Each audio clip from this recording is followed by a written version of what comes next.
The very first thing that we need to do to break us out of the fear is actually to go into gratitude. Gratitude begins to open the door to opportunity. It is that mind hack that we have that allows us to stop seeing the fear for a moment and start looking at everything to be grateful for.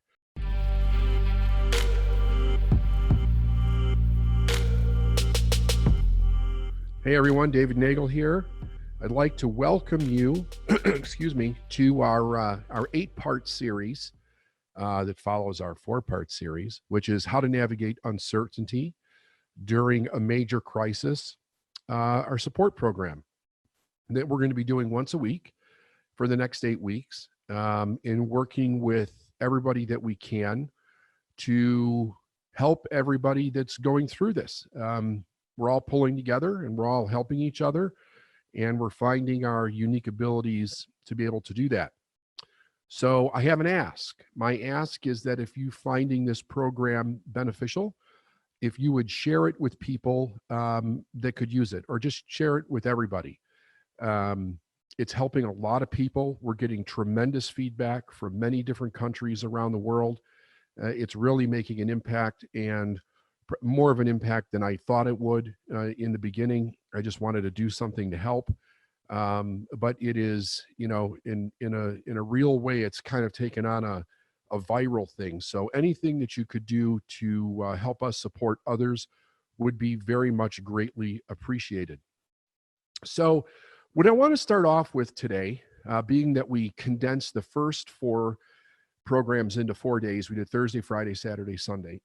And I want to do a little bit of a recap of the last two programs that I did, the last 2 Zoom calls that I did. Short recap. I won't hang in what we did very long, but I want to explain the reason, and I'm going to expand on what it is that I taught, but I want to do a short refresher.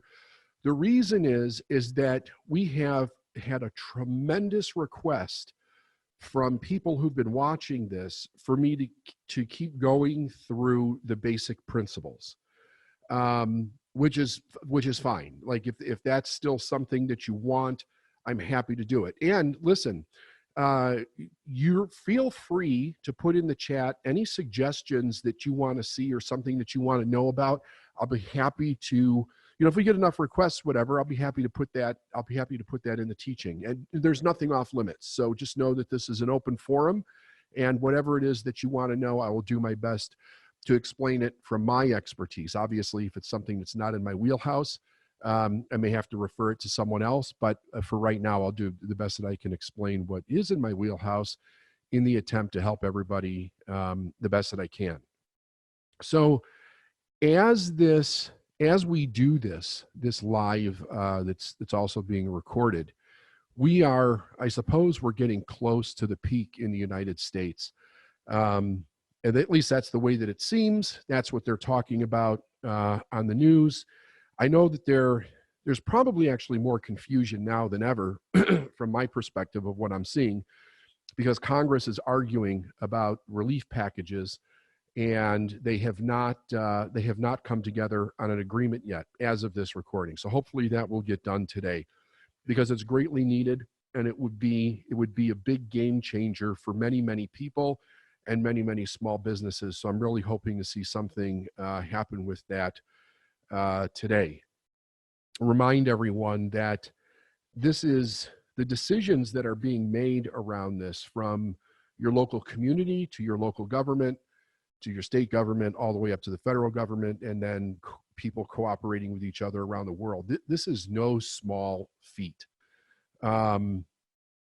In the best of times, as you well know, our government has trouble deciding on what the people want and trying to push the agenda in that direction. It's in regular times, it's a very complicated process. In the time that we're facing now, it's not just deciding, hey, let's do something, but I'm certain that they are really trying to think through all the consequences of the choices that they make. Sometimes when we're in desperate need of something, we forget that the choices that people are making to try to help us, they also have consequences. Some are good, some are bad. And I would imagine that they're trying to avoid anything that they don't see that could turn out to be a catastrophe based on the idea that they were just trying to rush something through and they didn't see it. I can guarantee you that some of the decisions that they've made, that people made with the best of intentions, will have some bad effects to them somewhere down the line, or how they fit into somebody's very specific situation or set of circumstances. There's no question about that. So the reason that I'm telling you this is because it's so very, very important for us not to just completely wait on outside help. We have to really shift our mind into a place where we get out of our own self-pity, we get out of our own depression, we get out of our own judgmental view of all the things that are going on, and all the things that are going on that are incorrect or wrong or whatever, because it's just a hodgepodge of different crap that's going on out there right now.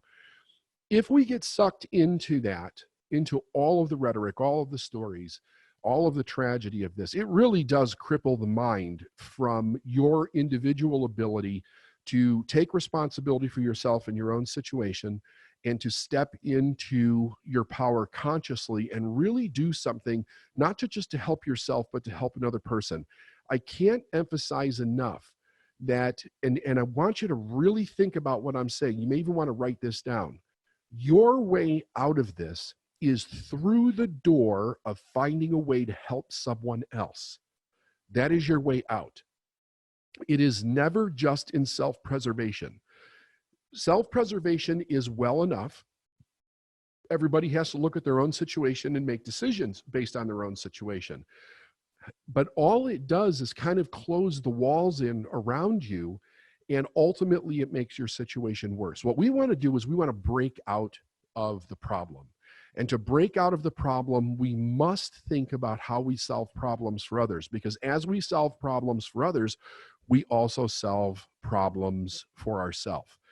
It's very important. It goes hand in hand. It works with the laws. You have to give to receive. That is a law of the universe. And in a time like this, a lot of times when people get scared, the last thing they want to think about is actually giving. But it really needs to be the first thing that we think about, because if we can figure out a way to help somebody else, it's going to open up opportunity for each one of you individually. I do not believe that there's anybody that's on this call that cannot better their own personal situation. I don't care how dire the circumstances seem. Everybody has the ability to better your own personal situation. And that's what I kind of want to walk through today. How do we actually do that? It's a process. And if we understand the process, we can get out of our head going in 5 different directions at the same time and really nail down the process of working with how do we do that. So let me do a little bit of teaching on that. It's going to lead up to this process that I want to show you that it works. It works every time. I've been using this for over 20 years with myself and personal clients, and I've never seen it not work. So it follows all the laws of the universe. It follows cause and effect. It is very steeped in rational thinking. It's not woo-woo. It will literally produce amazing results for you in your life. But we have to bring all the components together, which is really understanding what's going on with us right now and how we actually think about this. So Steph, I just need a nod on your side with this flip chart, if you can see it okay. Yeah, it looks great. Do I need to adjust anything at all? Nope, just as long as you keep your microphone close, everything's good. Okay, I appreciate you. Thank you very much. Yep. Okay, so I was showing this to a group of people, mostly in Canada, last night. A good friend of mine, Giovanni Marcisco, and I was working with his people, and I was showing him this, and somebody asked what this was, and I said it's called a stick person. Obviously, you can see that, but it was actually created, and I think this is important to know, it was actually created in 1934 by Dr. Thurman Fleet. And Dr. Thurman Fleet was a doctor of chiropractic, but he was very much working and studying the healing arts, in basically all of medicine. And he stumbled across something that was very fascinating. Now, remember, this is 1934. This is actually kind of common knowledge today, but it really wasn't so much then. And that was when he would talk about, when he was teaching people that you really can heal yourself and change your own situation if you understand how you think. He kept referring to the mind, okay, like the human mind, the universal mind, and how it's all connected together. And when he would do that, his students were getting a little bit stuck, and he figured out that the reason is every time when he talked about the mind, the picture, the concept in their mind, in their thinking, was the human brain. So he went he's like, I need to give them a different concept, a different way of visualizing this so they could see the concept and understand how to work with it. And he came up with the stick person to really explain the difference and how the mind is actually a universal concept and we can tap into it. So it's split into three parts, okay? We have the conscious mind, we have the subconscious mind, and we have the body. The body is where we take action, okay? Now, what's interesting about this is that all of our life, we have an energy that is flowing to and through us, to and through our mind. And you could call it energy or you can call it spirit, whatever it is that you're comfortable with. Doesn't matter to me. But here's the thing about it. All the knowledge that ever was or ever will be is 100% present in all places at the same time. And it is in this energy, or it is in spirit as it flows to and through you. Why is that important? It's important to understand because it gives every individual access to the knowledge. But you have to understand how to use your mind in order to gain access to the knowledge. If we use it, because all we ever do is create. We're creative beings. That's all we ever do. So we're either creating what we want or we're creating what we don't want. There really is no in between. So just understand that that's what we do is we create. So as this energy flows in, what's happening is that our senses see outside of us and they're looking at our current results, our circumstances, and our environment. Environment is people, places, and things. So the senses are feeding information back into our conscious mind, and we're observing. We're observing something that's happening around us right now. Your life, this situation, the crisis, everything that's going on. That then puts an image on our conscious mind. When it does this, our subconscious mind, which is programmed with habitual patterns of thinking, emotions, and behavior, tells the conscious mind what to do with the image that comes into the mind. So everything that we're experiencing out here gets fed back into the conscious mind, and then the subconscious mind tells the conscious mind how to think about that image. Now, again, this is very important because we're talking about patterned behavior, patterned ways of thinking. We receive those patterns and develop those patterns inside of ourselves two ways. One is it's programmed in by the people that raised us and the teachers and people of authority around us, and they told us what things mean, because nothing in and of itself has meaning. Human beings give everything meaning. And by giving something meaning, it also tells us what to do with it. It tells us if it's a good thing, if it's a bad thing, if it's a dangerous thing, do we need to run away from it? Is it an opportunity we need to embrace? It allows us to engage the process of thinking about whatever it is that we're observing. The other way that we're programmed is through experience. So we think about something, we take action on that thing, and then we have feedback. We experience the effect of that action. And as we experience the effect of that action, then we make decisions on, did we do something right? Did we do something wrong? What happened? We create stories around that, and all of that becomes, millions and millions of times over, this happens throughout our life. And we build a general story and then specific stories about everything that we've experienced in our life. So when something comes into our life, like the COVID-19 crisis, and the fact that we're all stuck at home and the economy is collapsing and many, many people can't go to work, this is an experience that nobody has ever experienced before. It is extremely unique in all of the different kinds of situations that have happened all around the world. So when we're experiencing something that we've never experienced before, our subconscious mind doesn't know how to tell our conscious mind to deal with it. It doesn't have a preset pattern.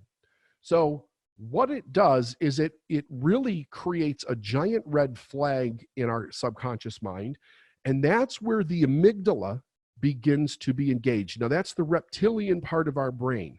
That's the part of our brain that goes into fight, flight, or freeze. Fight, flight, or freeze. Why is that? It's just total self-preservation. It's how we stay alive in an emergency in the moment. There's really no conscious thought behind it. It's a subconscious reaction or an amygdala reaction to whatever that person or the individual is actually experiencing in the moment.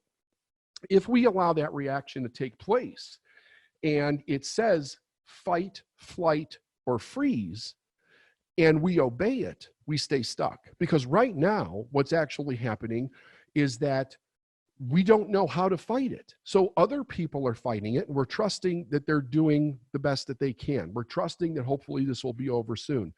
We can't run away because we're stuck in our house. There's nowhere to escape the effects that this is having on us as a society. So what most people are doing is they're freezing. They're freezing with a massive information overload that they have no response on how to deal with at all because they've never experienced this before.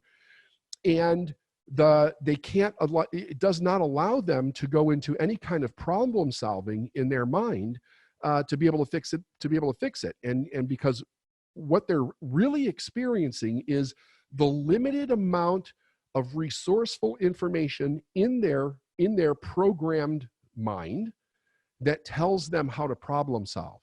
So if you haven't experienced this before, you're really relying on the way that you problem solved in the past. And it is one of the mistakes that I'm seeing people make, because the way that we problem solved in the past did, especially because there's lots of people that have been stuck where they couldn't pay their bills or they lost their job, and there was a small crisis for a short period of time, and then things were over.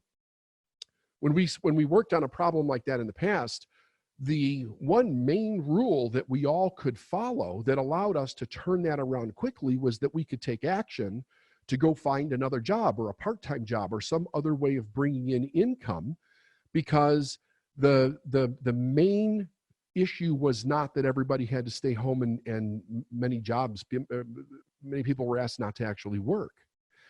In this situation, this is unprecedented. We've never seen anything where people were actually encouraged very strongly or given the directive not to go to work, to stay home. So that's where we go into freeze mode, because the subconscious mind doesn't have an answer for that.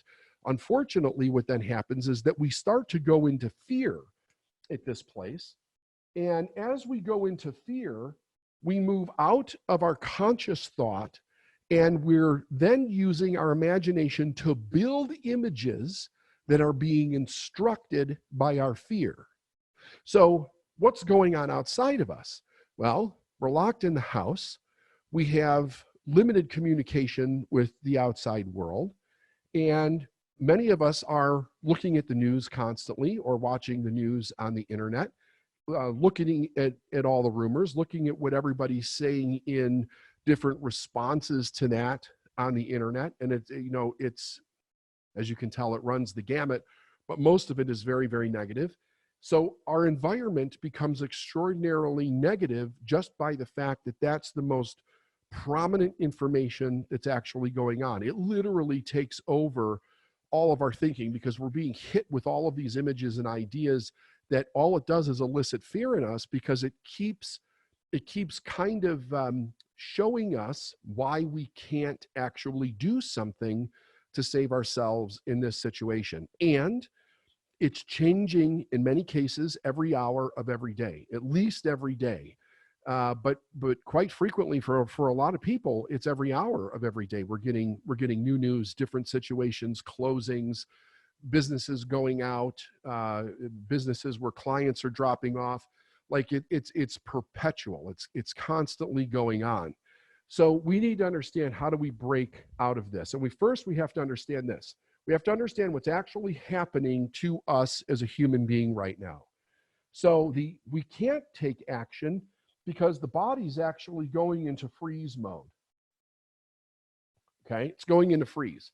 What we actually want to do, though, is we want to figure out, how do I break out of this fear? And what I explained in the last two episodes, that the very first thing that we need to do to break us out of the fear is actually to go into gratitude. Gratitude begins to open the door to opportunity. It is that mind hack that we have that allows us to stop seeing the fear for a moment and start looking at everything to be grateful for. So what I'm recommending people do is they actually start making a list of, first off, start with everything that you know that you're grateful for, right? Your family, your friends, your work, what all the blessings in your life. And begin to work outward into the problem that we're having, and really start to think about things that you're grateful for. See if you can come up with 5 or 10 reasons to be grateful for this crisis, like really grateful in your heart over it. And then every day, discipline yourself to add to that list. So what you're doing is you're taking a positive action to reinforce in your mind the good that exists in this. And don't allow yourself to go into depression or self-pity or hang out in fear. The moment that you see you're in fear, pull your list out and go into gratitude. It's literally a practice. This is not something like you take an aspirin and a headache goes away, right? So this is literally reprogramming your mind, training yourself to be able to see something that your reactive brain is not allowing you to see in this moment. It's so vitally important to where I'm going to actually take you in the lesson, that we start off with gratitude. Because if you don't start off with gratitude, it just locks everything out. A possibility and options and hope don't become realistic things in our life. It's like some kind of a fairy wish or something. And people get stuck in that, and then they get stuck in anger, and they get stuck in regret. And I hear stories of people taking it out on their families, and people bickering and blaming each other in the family for not being prepared for something like this. I've heard of couples blaming each other for not being prepared for something like this. Nobody could prepare for anything like this. This is so far out of what anybody ever thought. That's why so many people are not taking it seriously, frankly, because there's a section of people that continue to not believe that there's anything serious about this at all. And it took a long time for the people that do take it serious to actually move into serious mode around it. Now, I do think that that's because the media cries wolf all the time. They blow things out of proportion on a regular basis just to sell more advertising for media, but we don't really need to get into that. But just understand that it's kind of the process. When we have the powers that be crying wolf over everything, when it's actually necessary, we don't take it seriously, and then ends up to our own demise, right? So this is something that's very serious. It's impacting all of us. I mean, look at it like this. Whether you believe the virus is serious or not really doesn't matter at this point, because jobs are closed. Businesses are going under by the thousands as we speak. If it hasn't affected you, it will affect you in a very short period of time. That's a fact. This is going to touch every single person at some point, right? So the best thing that we can do is to really hack our own mind and figure out, how do we break out of this fear thinking so that we can start doing things productive and begin to turn around our own situation and help others turn around their situation. So I'm going to go flip a page here. This is the law of polarity, okay? Now, what's really important about the law of polarity, hang on, I'm going to change my screen here for 1 second. Sorry about that. Okay. This way I make sure that it stays in the focus. I can see it better. Okay, so when we're talking about the law of polarity is one of the 7 laws of the universe in physics, okay? And what it states is that everything has an opposite. It's equal and opposite. So you have this marker. I'm going to use this as an example. It has a right and a left, an up and a down, a top and a bottom, an inside and outside. Everything in the universe has that. Everything in the universe has that. Problems have that. Situations have that. Circumstances have that. When something goes wrong in your life, the solution has to be here at the same time. It's the opposite side of the same thing. You can't have one without the other. And the damnedest thing about that is that both sides exist simultaneously in the same place at the same time. But because our mind is generally programmed to kind of think absolute about our own experience and what we have done, and also a lot of general principles that a lot of people believe in, because there is some generality that actually takes place, meaning that it's like they're like societal beliefs. If everybody in your societies you're growing up but basically believes one thing, generally the whole society has a tendency to believe that one thing. So what we need to understand is that no matter what we're experiencing at the moment, if you're experiencing fear, if you're experiencing something that you don't want, you're experiencing it. It's part of your reality, but the opposite of that also exists at the same time in the same place. So this is where, before I go into this any further, let me explain this, because I notice that people, when they get kind of stuck in the fear thinking, they forget this aspect that's very important. And it's the reason why I said we're pushing pause on our life. We're in a time where the traditional channels of abundance, things getting to you that we need and want to have in our life, have changed.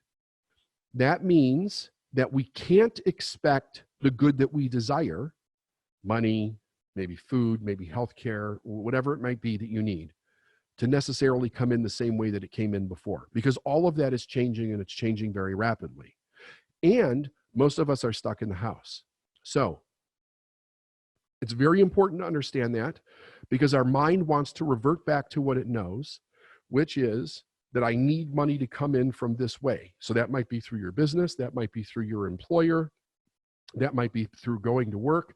And we have to realize that everybody has a unique situation. It's unique to your life, and it's been put on hold. That means the rules have changed. So if the rules have changed, we can't use the old rules to evaluate how we're going to get the things that we want, because those rules have changed. We have to think outside of the box based on the situation that we currently have in our life. So today I'm going to use the law of abundance, which governs wealth and poverty. Wealth and poverty are not two separate things. They are one power, either rightly or wrongly used. That means that the way that we think about wealth, the way that we behave around wealth, determines whether or not we have wealth, or we have poverty, or we have something in between. So right now, if a person is, let's say your business is going down, or you lost your job, you're in fear, you're generally experiencing a reality on this side of the poverty line. You're not experiencing wealth. Money may not be coming in the way that it used to.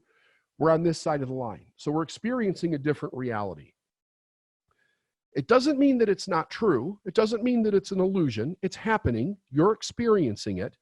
But what we have to really understand is that we're not experiencing the whole truth. We're just experiencing a slice of reality. That's all we're experiencing. In the universe, everything is created in a completeness, or in a whole, W-H-O-L-E, whole. And with our gifted intellect that we have the ability to perceive fractions. We can perceive parts of things, but nothing is ever created as a part. It's created as a whole. I often say you don't see half an elephant walking down the street or half a giraffe or half an oak tree, or nothing in the universe is a half. It's a whole. Okay. But when you get to human beings, because we have the ability to choose, we have the ability to think, we have the ability to perceive. And if our whole life is raised in a way, let's use money for example. If you're raised where your parents had a job, your parents' parents had a job, most of the people that you knew in your childhood had a job, you perceive money coming in by trading time for money. People go to work, they have a skill set, they trade that skill set in that time for a little bit of money, and then they receive a check on a regular basis. That's how money comes into your life. Even though you know that there's people that are wealthy that get paid differently because they trade ideas for money, or they trade money for money, or they trade concepts for money, whatever it is. They leverage money, they leverage their skill sets, they leverage their education, whatever it is, in order to make more money. And another important thing to know is that the only thing that moves money in the universe is sales. Now, I want you to think here, because I'm sure some people were triggered when I said that. Money is a tool. That's all it is. It's basically a tool and an agreement. It's a tool that we created, that society has created under the agreement that we would trade money for products and services. Because as society developed, what happens is that people don't have the time and they lose the skill sets of the basic necessities in life. Building a house, their ability to get food, all the individual needs that we have. We're raised at a time in history where you go to school, you learn how to do one or two things, and then you pay other people for everything else. When we actually make the trade of paying for something, especially if we have a business, that trade is initiated by a sale. Even charities, even churches, even if you say to me, David, loan me $20 and I give it to you, that is a sale. That is what actually causes money to move from one hand to another. But if you were raised your whole life where you went to work trading time for money, it was not viewed as the same kind of transaction. Not at all. So I have seen CEOs of major companies go actually out and start their own business. Now they're rock stars when they were CEOs for the company, and then they go start their own business, and they become paralyzed by the idea that they need to ask somebody to buy something. It's a very interesting phenomenon. And it all goes, so that whole scenario goes all the way back to individual rejection versus being rejected for working at a company. It's very different because people begin to take it personally, and then they start to shut down around the idea of sales. But remember this, sales is the only thing that moves money. So when we're in a situation like this and we need more abundance to actually come into our life, if we're in fear, we can't even do the first step of a sale, which is to identify a need, a desire, or an opportunity with someone else. And everything that comes to you because you act on and see the value in acting on an opportunity in your life.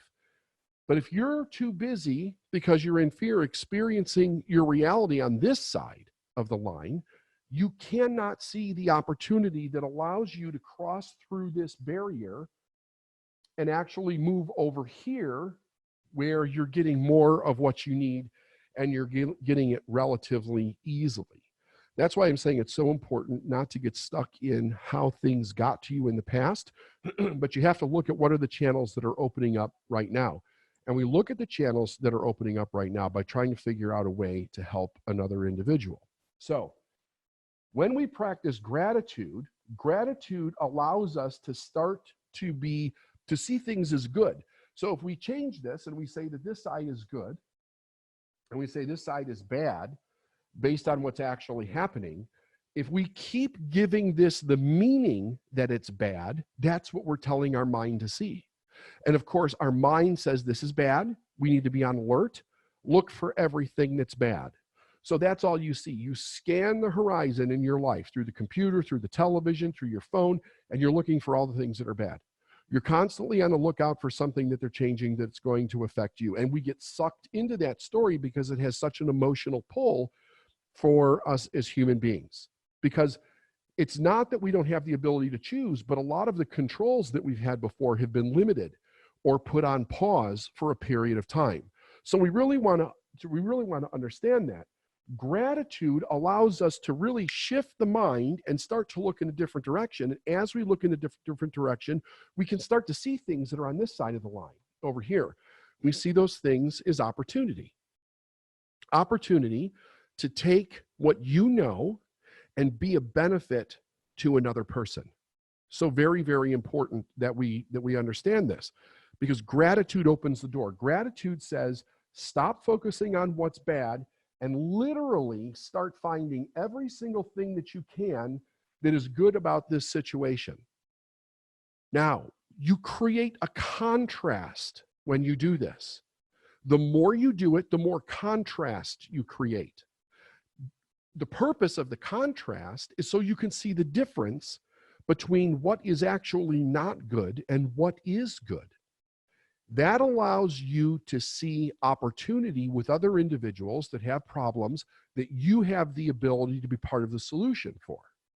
But if you don't practice gratitude, it's very easy, like day by day, hour by hour, it is so easy to slip back into that this is bad and I'm in fear and I can't see anything right with this. So you might even want to have a gratitude partner as we go through the upcoming weeks. Find someone that can be your gratitude partner and you can hold each other accountable for being grateful. Maybe you can get on the phone, maybe you could text each other, communicate in some way. Maybe they're in your house every day and say, what do you see about this that you could be grateful for? Leverage somebody else's mind and go back and forth with it, right? And stick to the idea of let's really look at things and see how grateful we can be. Because when you do that, you create the contrast. When you create the contrast, you can see the difference between the good and the bad. And when you can start to see the good, you'll start to be able to see how other people that are thinking this is bad get stuck in their situation, and you may have the solution to their problem. That is the gateway. That's the key that opens the door to your opportunity, that allows you to begin to change your situation and your circumstance. It also comes in ideas, okay? So this allows the mind to start working again in a productive way. And as it starts working in a productive way, you start downloading ideas from the universe in your mind. And here's the thing about it. You won't think of something that doesn't lead to a solution. So let's talk about this, because this is the exercise that I wanted to get to for everybody. So what you're going to do is you're going to take out a sheet of paper and you're basically going to write what I did here on the board. So you have a line down the center and you have two horizontal lines at the top. At the very top, you're going to take one problem at a time. You can do this for every problem that you have, but you have to do this for one problem at a time. Don't take in a bunch of problems and don't generalize it, okay? Take in a problem that you're experiencing. If you're thinking to yourself, well, what problem should I take in? Prioritize your problems, write them down, and start prioritizing them. What needs to be done first? If you're having trouble with that, you could reach out to us. We will get on the phone with you. Or you could talk with somebody in your family or in your situation and really have a discussion or a conversation about what's going on. And you want to prioritize those problems. When you prioritize them, then take the very first thing. The very first thing, you could write that down as a goal, okay? And why are we writing it down as a goal? Because we want to get out of the problem as fast as we can. If we keep calling it a problem, it registers in our mind as a problem, and we keep finding ways to verify that it's a problem. So you immediately, number one, be grateful for it, because that comes first with everything. With every step, gratitude is the first thing. Then you want to write down that it's a goal.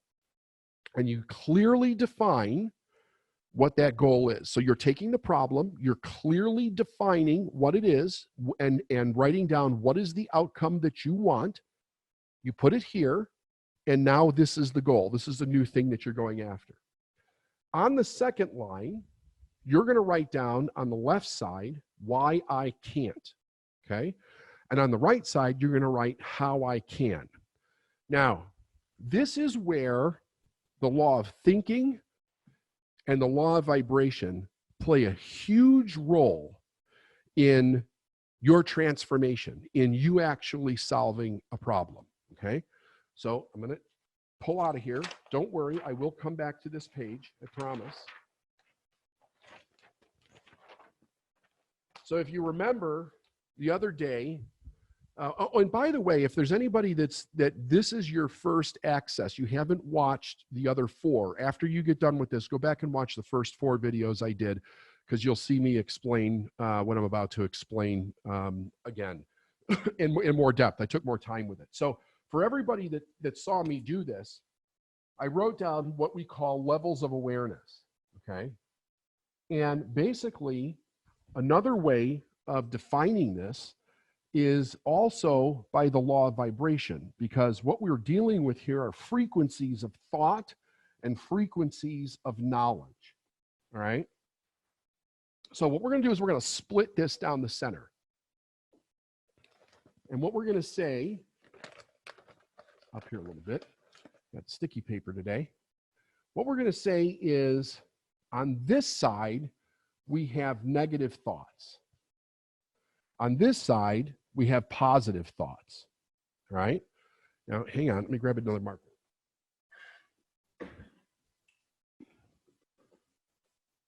Okay. Now, what's important about this? These are levels of vibration. These are frequencies in which we can tap into information that's in the universe.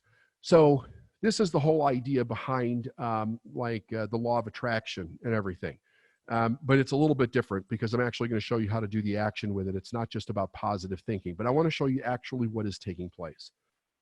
When we think positivity, when we think problem solving, when we're solution-based, solution-oriented, what ends up happening is that your problem may be down here. But as you think positive about it, really looking for the solution, you begin to move up in frequency until you harmonize with whatever level the solution is on. So this is where the problem exists. And as you go up in frequency, the solution is up here somewhere. As you stay in gratitude, which is an up frequency thought, as you stay in the solution must be here, it's an up frequency thought. As you become determined to look for an answer, it's an up frequency thought. So it carries you up the frequencies of knowledge until you harmonize with the solution, because the knowledge is already here. The solution is here. It's in here at the same time and the same place. When we are, if you think about the law of polarity, when you're on the negative side, you're at the bottom of that frequency. That's what you're experiencing. And when you're on the positive side, you're moving up in frequency, right? So that's a solution. If we think negatively, we have the problem down here, okay? And as we start off with a thought where we are, and we imagine with our mind things getting worse, and we actually go down. We go down into much lower levels of vibration and frequency. When the solution is up here, it's right here. We need to change. That's why it's so important to change over to gratitude, because it puts you on that upward trajectory of solution thinking, and it allows you to tap into the correct frequency in which the solution lies. When we do that, we harmonize ourselves with the solution thought, okay? And the knowledge comes in. We call that an idea. We call that an idea. Okay, let me go back.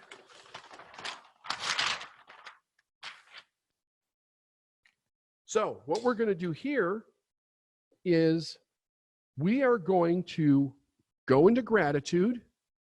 We're going to write everything down like I explained. And once we do that, ideas are going to start coming to your mind. Now, for most people, what ends up happening is that the second an idea comes in, it's usually something that they've never done before, or they don't understand how that could possibly work. And they immediately go to why I can't do it. It's a huge mistake, because they don't have enough information around it to even make that real. It's just an improper use of their imagination. When you do this exercise, you have to be very careful. So what we do is we just use a transition word and we say next. When we think, as you come up with an idea, you write it down, and you don't let why I can't tell you that you can't. You say next. What does that mean? I'll flip over to the next thought, because your mind is going to try to go with why it won't work so that it can keep you with what you know. And all you know right now is that there's this nasty virus out there and everybody's stuck in their house and your business is going down or you're out of a job, and it gets you hyper focused on the things that won't work. And that's not a good thing, because then your whole world begins to kind of infarctate on itself. And then you stay totally stuck. You make poor decisions and you don't make things better for yourself, but you actually make things worse. Okay. So at this point, all we're doing is writing down ideas. And you sit, and you might do this with a friend. You might get a partner to do this. And what you're going to do is, this is the part where all we want to do is get all the ideas down on paper. So you start putting them all down. You just keep putting every single idea that you have to solve whatever it is. Okay. So we're looking for the solution here.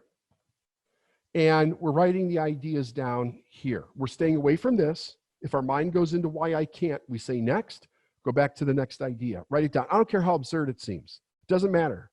It could be the most absurd thing you ever thought in your life. Write it down. Get it out of your head and onto the paper, okay?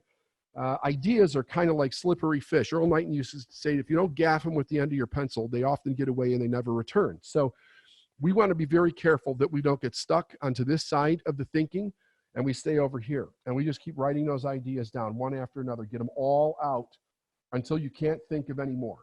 Now, once you get those ideas out and onto the paper, what you want to do is start putting them in the order of priority in which you can take action, okay? Try to allow some intuitive guidance on this. But if you don't have any intuitive guidance on it, that's okay also. Just go with what you think. Which one do you think that you should do first? But here's the key. This is so very important. When you start taking action on these ideas, you have to see the idea all the way through until it becomes a dead idea. There's nowhere else to go with it, okay? I'll give you an example. Let's say a person is in a situation where they don't have enough money to pay their bills. They don't know how long this is going to go on, and they need to get a loan from the bank. But they're thinking to themselves, hell, nobody will give me a loan. My credit is terrible. I'm losing things. I'm behind on payments as it is already. That's why I can't. So we're not going to stay there. We're going to say next, and we're going to write the idea down. Okay. So we get it down on the paper. Now what we need to do is we need to contact the bank and ask them for a loan. So let's say we contact a bank and we ask them for a loan, and they say, yeah, you were right. We actually can't give you a loan for that. But they say to you something like this: however, we know a different entity that actually can. And they refer you to another bank or a private lender or a government backed lender, whatever. They refer you someplace else, and you call them and you actually get the loan. You would have not known that had you said going to a bank for a loan is a stupid idea. I'm not going to do it, because if you've already made the decision that it won't work, and you stay stuck where you are. Now, I have seen this happen over and over and over and over again. If a person will see it all the way to the end, some of these ideas are going to open the door to exactly what it is that you need. And the other thing is, don't limit the ideas to the idea of getting something. Put get on this side. Get is a why I can't, because get is completely self-serving, right? You want to think this: how can I give? What did I say earlier on the call? The key to solving your problems is by helping someone else solve a problem. The key to solving your problems is helping someone else to solve a problem. It's the law of the universe. You have to give in order to get. Giving always comes first. It always comes first. We live in a society today that wants to know what they're going to get before they do a damn thing. That is not in harmony with the law. And it usually burns the person somewhere down the line at some point. Eventually, if a person never snaps out of that thinking, they become very jaded around life because they think that life owes them something. They become entitled. And we have a lot of entitled people running around out there. It's ignorance. It's all it is. They're not bad people. It's just ignorance. They don't know. They don't understand the law. The law is you have to give in order to get. And that's for everything in nature has to give to get. Everything in nature makes a transaction with the nature around it. And it benefits something else in nature. And in turn, it receives. But if you say, I'm only going to focus on getting, you literally shut the door to receiving because the key to receiving is what you give. Whatever you give from yourself opens the door to what you get. Not thinking about what I need, what I need, what I need, what I need. I can't help anybody. I don't have anything. Don't ever think that you don't have anything. It's simply inaccurate. You may not realize what you have to be a benefit to somebody else, but that's only because you're focused on what you don't have in your own life. You're focused on what you need. You have fear around the consequences if you don't get something right now. And it's a major, major issue. So you don't want to go into that space in your mind. You want to say next to that. That is a reason why you can't. Getting, I don't have, I'm not capable of, I don't know who to talk to, I don't know how I would reach them. All those are ideas why you can't. It's very easy to find ideas why we can't. And today, not only is it easy to find ideas why you can't, you've got so many people in the world that are on the same vibration that they can't do anything. People are acting very helpless out there. There's no reason to act helpless. All it is a sign of that they don't know how to think through the crisis. They don't know the process of actually taking control of their own minds. Now, here's something really important. Like if you're having trouble with this is not a judgment, it's an observation. It should tell you something. It should tell you even how reactive your proactive thinking is. Like it's easier to think proactively when things are going well, but when there's a time of crisis or there's a time of great need, can you control your thinking enough to be a benefit to yourself, to be a benefit to other people?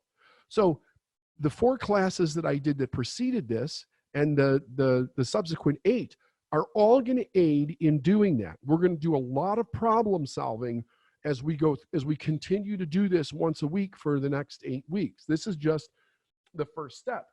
So we want to start working on this immediately. As soon as this is over, as soon as we're done here and we're done with the Q&A, you want to get to business and you really want to get working on this because it doesn't matter what you need. Remember this. Here, I'm going to draw this on a clean sheet. So, very understandable. Just give me a second.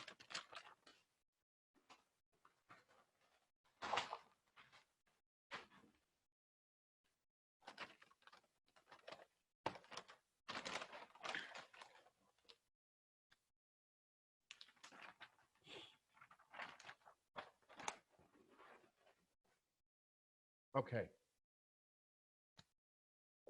It doesn't matter what you need because... Can you move the mic closer, David? It doesn't matter what you need because it has to be here already, okay? Again, the law of polarity. I don't have, and I do have. They both exist in the same time at the same place. They're connected to each other.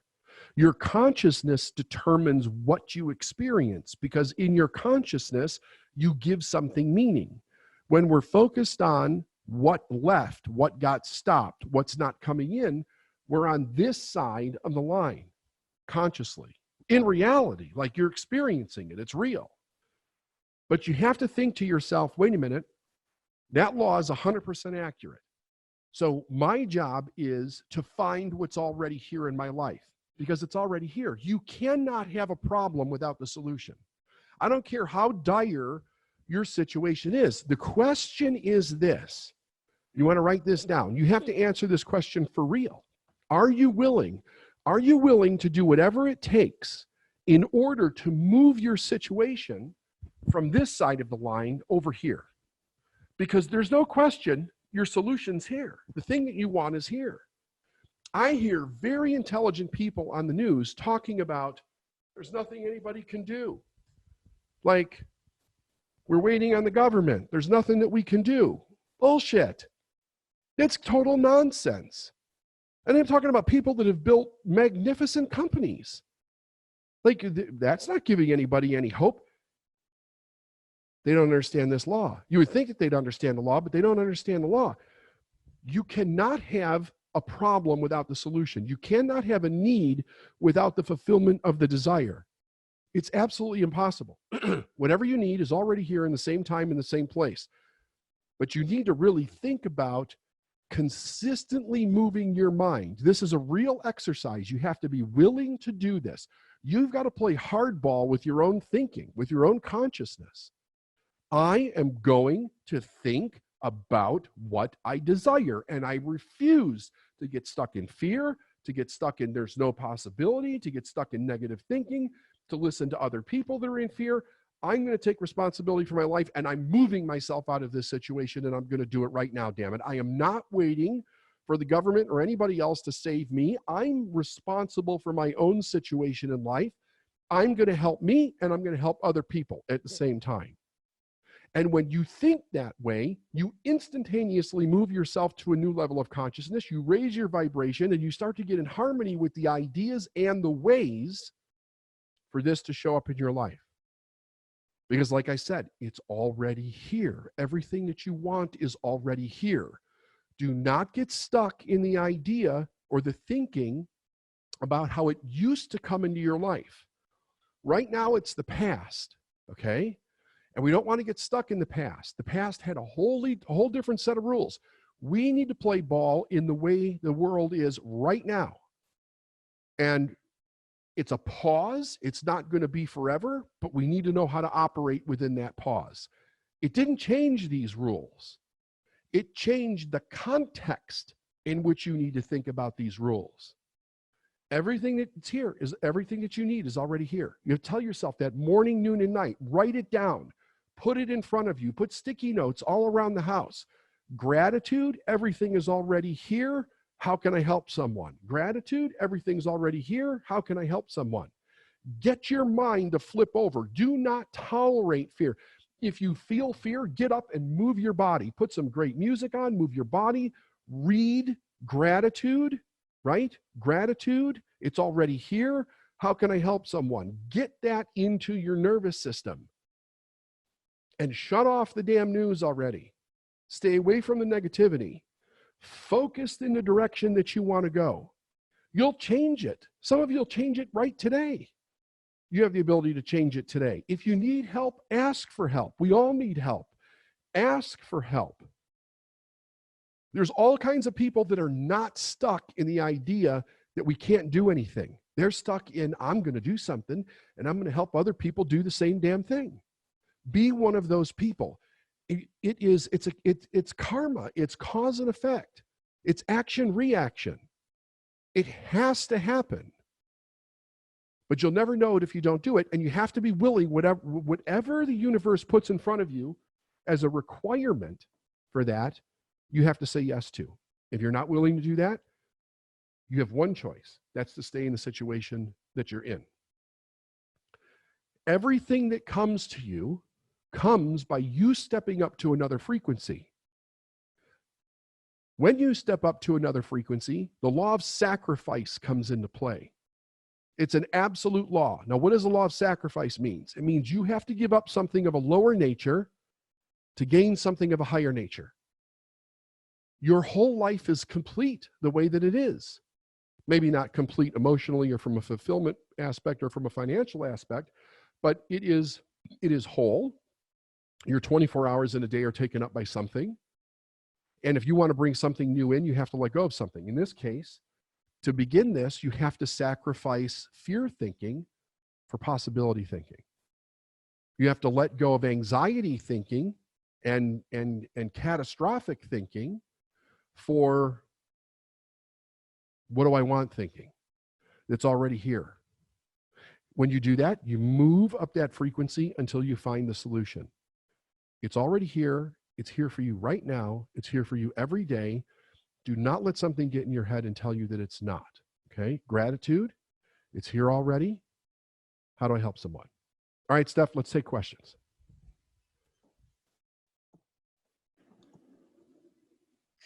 Okie doke. If you have a question, go ahead and pop it in the Q&A. I see we've already got a lineup.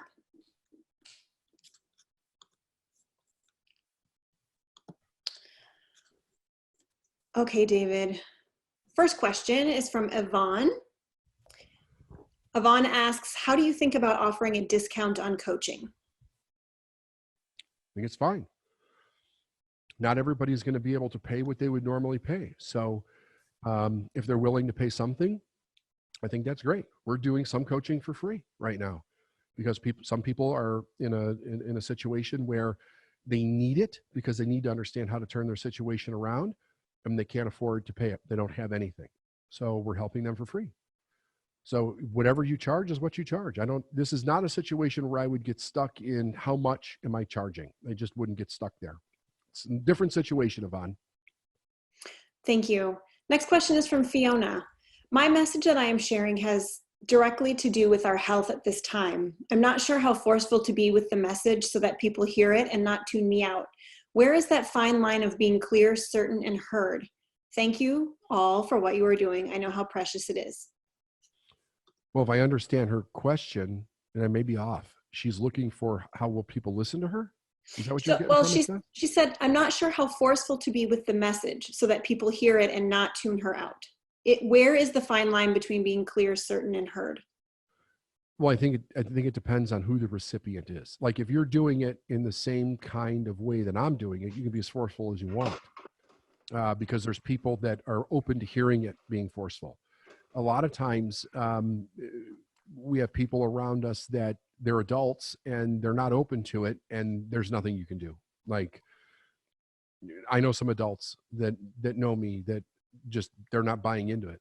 They're just not buying into it. They're not changing anything. And it's unfortunate, but that's what they're doing. So I just let them do whatever it is that they want. I'm looking for people that want help. Maybe that's a better way of doing it. So I think if it's down to a life or death situation, you want to be as influential as you possibly can. But it's a call with every person and how you're delivering it in what medium you're actually delivering that message. Good question though. It is a good question. Another question, if your spouse works in a nursing home that has just had cases of the virus and they are not in a vital service to the residents, how unethical would it be if they call in sick to avoid the environment if they were not personally quarantined, told to go home, or not come in? I'm terrified for my spouse. They're saying their spouse was exposed to the virus? So let me read it one more time. Okay, do that. If your spouse works in a nursing home that has just had cases of the virus and they are not in a vital service to the residents, how unethical would it be if they call in sick to avoid the environment if they were not personally quarantined, told to go home, or not come in? I'm terrified for my spouse. I don't think it's unethical at all to call in sick. I just don't. If they're not in a vital situation, their service is not vital, I don't think it's unethical to call in sick. Okay, thank you. This question is from Marie. With regards to COVID-19, because there are no patterns to refer to, do you think countries are going to lock down not only to prevent the spread of the virus, but to try and maintain a calm throughout the world? Well, I think we already see other countries shutting down. Trump says that he's not shutting down the United States, although every day the amount of states that shut down on their own here, it continues to rise. I think it's near doubled since yesterday. So I think that every country will look at and assess what is the risk. The big question that seems to be on the table right now is the solution more harmful, the way they're dealing with it, is it more harmful than the virus itself? So that seems to be the big question. And there is some merit to that question for sure. They don't want to do something that's actually worse and more destructive for everybody as a whole than the virus is actually doing. So I think probably every country, every state or province or whatever is going to evaluate their own situation and really kind of weigh that on a scale to see what actually makes the most sense. What is very interesting, what's coming back right now, is that the death rate is not as high as it seems to be, even in Italy, because my understanding is that not everybody in Italy is being tested. Only the people that are really, really sick are being tested. So it looks like their percentage is actually up, but the CDC believes it is not as high as it really is, as it seems to be in Italy, because every country that is testing more and more people, the more and more people that get tested, the percentage of people that actually die begins to drop. So I think in the US here, I heard that we went under 1%, or we're right at 1%, which is much lower than the 4% that they originally predicted. Thanks, David. Yeah. This question's from Donna. Will you elaborate on what it means to fully pursue every idea in the how I can column to its completion? Yeah. So whatever idea you write down, you have to take action on that idea. So what is the first thing? What is the second thing? And then you see what is unfolding as you take action on it. I've used this many times in my own life, especially in the early years when I started my business and I didn't actually know how to. There were certain things, because I hadn't had my own business before, that were stumbling blocks that became very big challenges that I needed to figure out how to get through. And I used this exercise and it got me through every single one of them. And all the clients that I've coached, thousands of clients over the years, have used the exact same exercise to break through areas that they're stuck. So you take the problem, you ask yourself, what is the solution? What is the opposite side of it that you want to create for yourself? And then you start writing down ideas of ways to get to be the solution, to create that solution in your life. Every idea that you can think of. And then you take action on the idea. So I used an example, like if you wrote down a bank, you would start calling a bank. If you wanted to borrow money from a friend or a family member or somebody else, you would actually call them and ask. If they didn't know, a way to proceed that all the way through would be, well, is there anybody that you know? Let's say you call your Uncle Pete or something, right? And you say, Uncle Pete, I need to borrow 10 grand. Uncle Pete says, yeah, great. I need to borrow 10 grand too. I don't have it. I'd give it to you if I had it. Great, Uncle Pete. Who do you know that might be able to loan me something? Maybe it's 500, maybe it's 1,000, maybe it's 200, maybe it's 100, right?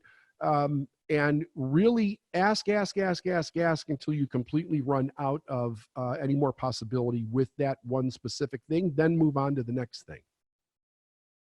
Hope that helps. I have a follow-up question to that. Funny enough, this was the next question after the question I just asked you. This is from Nano, and she says, once you have all your ideas listed, what would be the best way to prioritize them? Intuition, cost, easiest to start? So you've prioritized the problem as to what you need first. I would look at it as, what do you think is which one do you think has the most logical answer to getting you the solution? And that's where I would go. I had one time when I first started my company, I needed $20,000 in a very short period of time.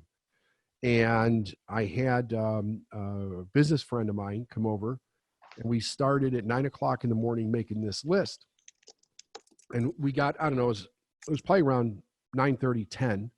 And we had a bunch of different people, like who could loan us the 20 grand. And I was putting people I knew, and he was putting people he knew, and he put a person's name down, and he grabbed my arm and stopped me, and he said, that guy right there is the one that'll do it. He was absolutely certain. Something just told him that guy would do it. And I didn't even know this guy. So he called the guy. The guy came over. He came over with his wife. And by 11 o'clock that night, I had a check in my hand for $20,000. So like I said, I've seen this work. Everybody that does it, it works. But you have to be able to ask. You have to be able to see it through, and just think to yourself, which one has the most logical way. So we started off with that person, by the way. We didn't go through the other ones because we didn't need to. The guy said he was very excuse me, very interested in having the conversation, and he would come over when he got off work. So that's what we did. So ask yourself, which one do you think is going to get you the solution, and start there. Thanks, David. It doesn't matter so much where you start. It matters that you go through them until you get the solution. You don't ever stop. It's not a, well, what if none of these give me a solution? You'll come up with more ideas as you go through it. Thank you. Yeah, the important part is that you just start. That's right. This question is from Horatio. So you are saying that we should not feel fear, concerns, frustrations, and avoid these feelings. Aren't these feelings very normal in these times? Yeah, they're normal, but there's no reason to dwell on them, and that does you absolutely no good. So you need to switch over into a thought and an emotion that is actually productive. Staying in fear does nothing but paralyze you, and it does not cause you to do anything to change your situation. So I'm not saying don't feel the fear or whatever. If you have to express it, get it out of your body. If you need to talk to somebody about it, do that. But then don't dwell in it, right? Change it over to gratitude, and then get moving in actually being a benefit to yourself. Next question. This one's coming from Frank. My cousin has the virus. I'm calling him. Every time I mention gratitude, he cannot accept it, gets pissed off. Do you have an approach as to how I can help him to get to him? I would sit down and have a conversation with him. And first of all, I would just sit down and talk to him about how he thinks that staying in his thought process is going to help him. So I would start off by asking him, what do you want? Do you want to get better, or do you want to stay sick? And you know what? Even before that, here's a question I would ask first. Do you want my help? I'm sorry that your cousin has the virus. My heart goes out to you and your family. But even with a person that's sick, they may not want your help. That's a hard pill to swallow, I understand. But you need to ask the person if they want your help. If they say yes, then ask them, okay, if you want my help, what do you ultimately want out of this? What do you want to happen? And I would think the person would say that they want to get healthy, right? So then I would start talking to them about what the process is of getting healthy, that staying in fear and negativity only keeps them in anger. From a biological perspective, it does nothing but release more chemicals in your system that are inflammatory, and that does not help the disease at all. And you don't have to take my word for it. You can look that up online. It's 100% true. So the idea is that if we can stay in gratitude, if we can stay in positive thinking, the thoughts that we think have a huge impact on the health of us. Another thing you might want to do is let him watch the videos. Let me teach him inadvertently, through you. Let him watch the videos and see what he thinks himself. And if he wants to call us, the phone line's open. He's welcome to call us. We'll talk to him. I'll talk to him. All right, David, next question. This question's coming from Heather. My business is deemed essential, so we are still operating. When we did our day, and she's referring to the small group intensive, we talked about expansion, and I've been interviewing managers, and one is for an event coordinator. I've narrowed it down to some top candidates, but not knowing when we will be able to have events again, I'm not sure when to tell them we can actually hire them. Should I hire them and trust things will go back to normal with events, or pause filling the job? Well, I think that, can you pay them? I think you have to ask yourself, can you pay them? And if you can't pay them, are they willing to come on and start working with whatever you give them until this is over? So I don't have enough information to say more about that. But I think you have to answer those two questions first. Yeah, I agree. And Heather, I know I'm very familiar with your business. I think the other thing would be, if you brought them on now, could they be doing groundwork to build relationships that might end in business this fall, or even early winter into next year? Because people do book events out in advance, and because Right. this is a new area for your business, it's not like you're an event planner who's backed up and has had all these cancels. You're actually starting from scratch, offering a new service. So If that's possible and they can start building those relationships now, then I would say, and you can pay them, then I would say, hire them now and get them going so that when this is over, you've got everything in place rather than delaying. Okay. Next question. Not sure if we have enough information for this one, but I'm going to ask it in case you understand what they're asking. This is from Anonymous. Does this process work with family relationships too? Can this be a pivotal change in working with close loved ones?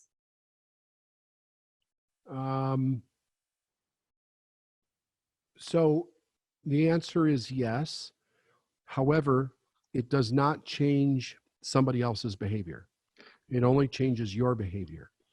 If the person is willing to work with the information along with you, then it has the potential to allow them to change their behavior, because a lot of people don't know that they can change their behavior. So in that situation, it does. The other thing is that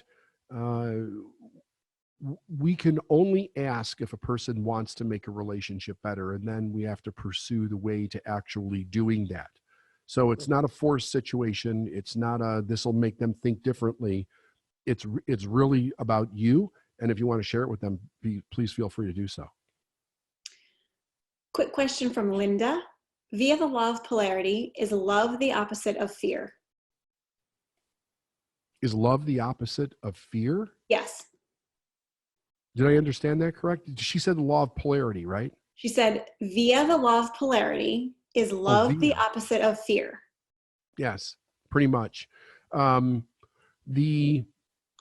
The idea, if you understand it from a frequency standpoint, love is when you find something on a positive aspect that you're in harmony with.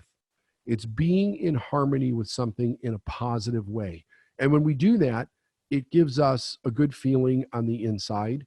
And we begin to attract things to us that we're in harmony with. Fear, on the other end of the spectrum, is the incorrect use of our imagination, and it literally polarizes us from experiencing love when we're in fear. So the way that you're asking this question, I would answer it yes. Okay. Next question is coming from Susan. Sometimes it's difficult for me to ask for help. What can I do to overcome this?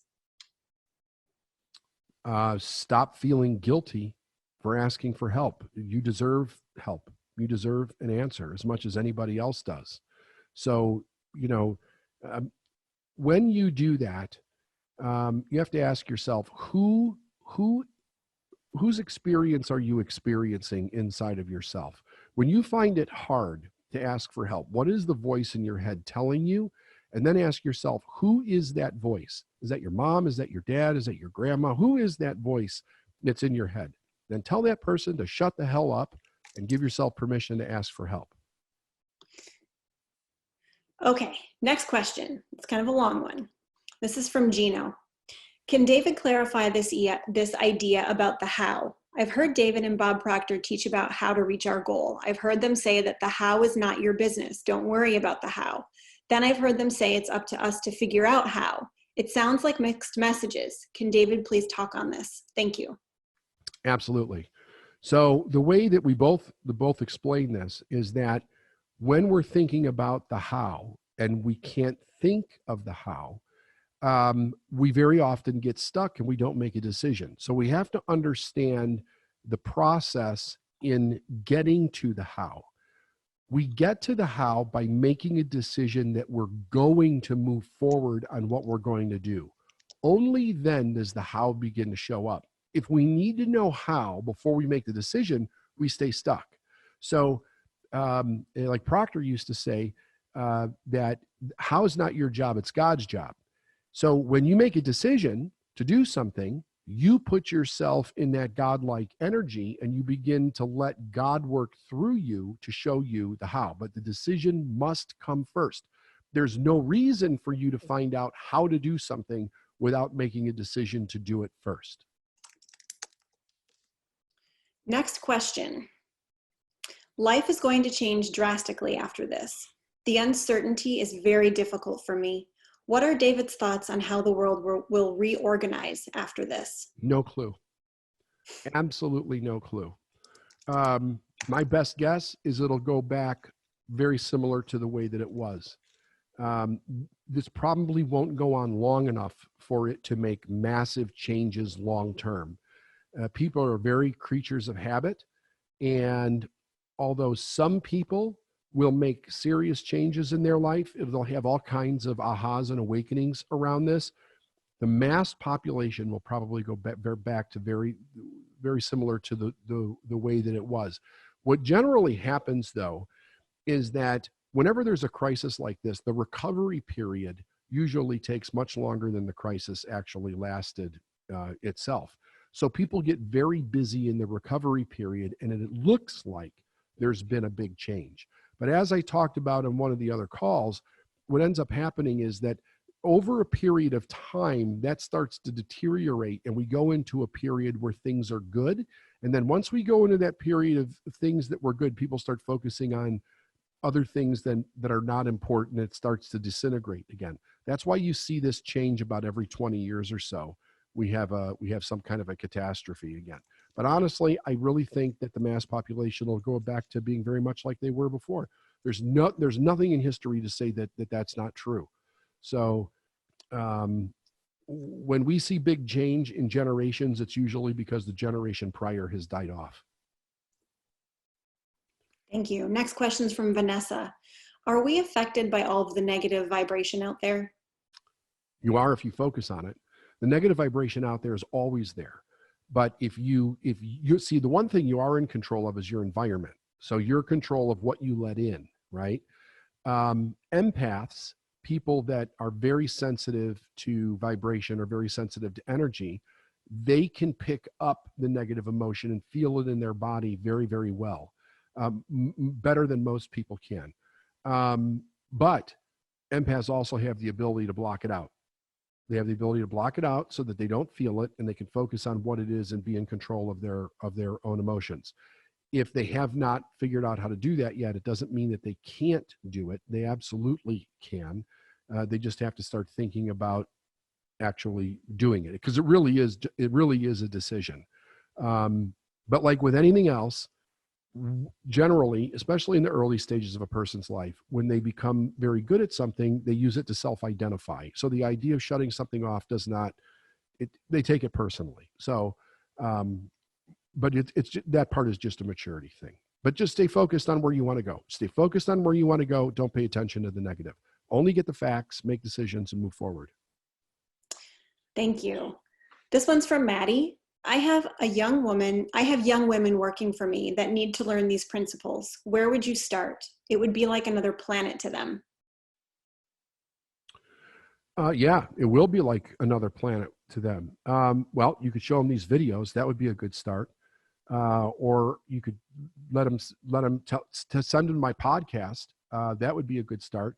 If you want to give them books, there's a couple of really great books that anybody could start with. One would be, so a really good book that breaks things down simply as far as to how do you control your life, would be The Four Agreements by Don Miguel Ruiz, because he breaks down four simple agreements that we can make with ourselves. And if we make those agreements with ourselves, we can change so much in our life.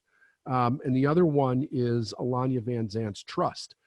And the reason I recommend that book is because most people never develop a solid trust with themselves. They don't become their word. And actually, the first agreement in Don Miguel Ruiz's book is being your word. So it's very important that a person learns those two things, and they'll be much open to more once they begin to learn those. So I would recommend a person start there. And the best book on responsibility in my mind that's ever been written is James Allen, As a Man Thinketh.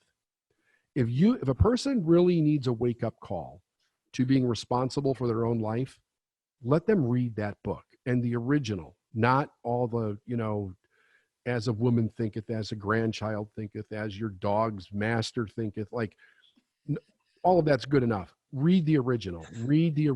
It is a brilliant piece of work, and it really drills home, how we think determines how we take responsibility for our own life. So the books you just mentioned, one was Trust by Ayanya Van Zandt. One was The Four Agreements by Don Miguel Ruiz. And then the one you just mentioned again was? Well, no, what did I just mention? As a Man Thinketh by James Allen. By James Allen, yeah. All right, there you go, guys. They're asking questions about it. So Terry has a question, and her question is, so is focusing on the how overthinking? Yes.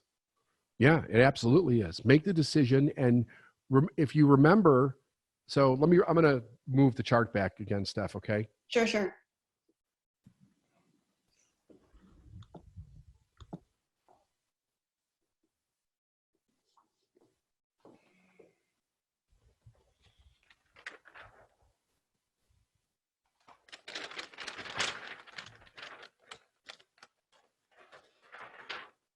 Okay, if we go back to this, which I taught the other day.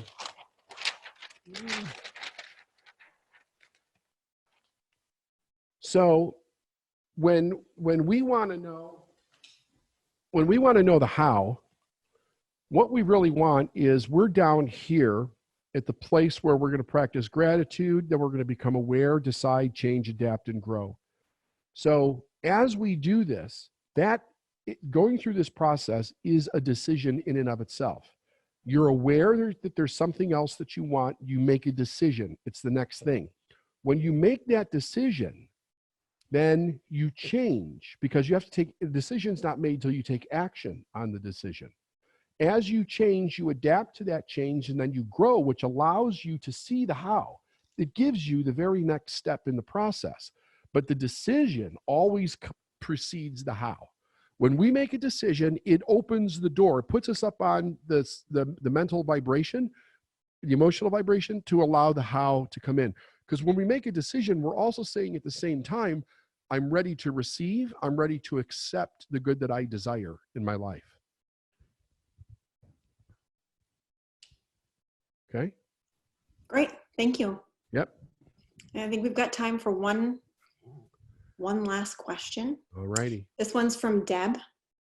Hi, Deb. When we still get waves of fear, do you have a thought on how to quickly stop being afraid of the fear itself? So she's not actually saying she's not afraid of the thing, she's afraid of feeling the fear. Seems to compound quickly. Yeah. So you're not really afraid of the fear. You're afraid of what the fear suggests. So what I would do is I would isolate that thought in the beginning. What is it that the fear is suggesting to you that you're afraid of? Keep in mind, fear does not want you to know what you're really afraid of. It's a slick little bugger. But if you can isolate what it is that you're afraid of, one of the things that you can do is you can look into the truth of the thing, and you could generally see that it's a neurotic thought and there's no reality to it. Usually what happens is fear projects our imagination into the doom, into a catastrophe, into something that's not actually real, but a possibility of evil or bad or wrongdoing in some way. That's what you want to isolate, right? So, and find out what that actually is. In many cases, it's the fear of abandonment, being alone. It's the fear of what other people will think. It's a fear of losing control. Those are usually the top three that are showing up when a person is scared. But it'll manifest in some kind of weird vision for yourself, or a feeling that's a vision of what, the ultimate thing that could go bad. Just find out what that is and see the truth instead of what the fear is suggesting to be the truth, but it isn't. Thanks for joining me. Be sure to like the video and subscribe to the channel. And if you have any questions or comments, leave them below and let's continue the conversation.